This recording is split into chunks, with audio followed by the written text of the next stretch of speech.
Ibang balita ho tayo, bumuo ng Department of Energy ng isang joint task force upang isulong ang plano ng administrasyon na alisin ang systems loss charge at value-added tax sa mga bayarin sa kuryente ng mga consumer.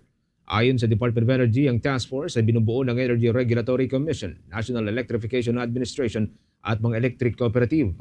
Layunin nitong pag-aralan at ihanda ang mga regulasyon at panukalang batas na kailangan upang may patupad ang direktiba ni Pangulong Ferdinand Marcos Jr.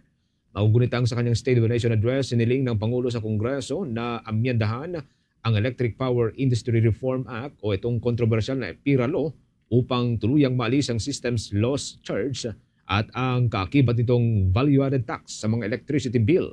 Sinabi ng Energy Department na layunin ng mga reformang ito na mapababa ang singil sa kuryente, maprotektahan ang mga consumer at mapahusay ang serbisyo ng sektor ng enerhiya. Noong Hulyo 28, mga kabumbo, nagipagpulong na rin ang Energy Department sa Energy Regulatory Commission at maging sa Manila Electric Company upang talakayin ang mga hakbang para maisakatuparan ang bagong panukala.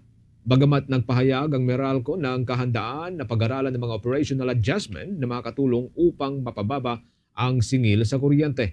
Iginiit ho ng naturang kumpanya na kanilang pag-uusapan at kailangan pang pag-uusapan kung sino ang sasalo sa halaga ng systems loss charge kapag katuluyan na itong inalis. Dahil maaari daw humano itong umabot sa bilyong-bilyong piso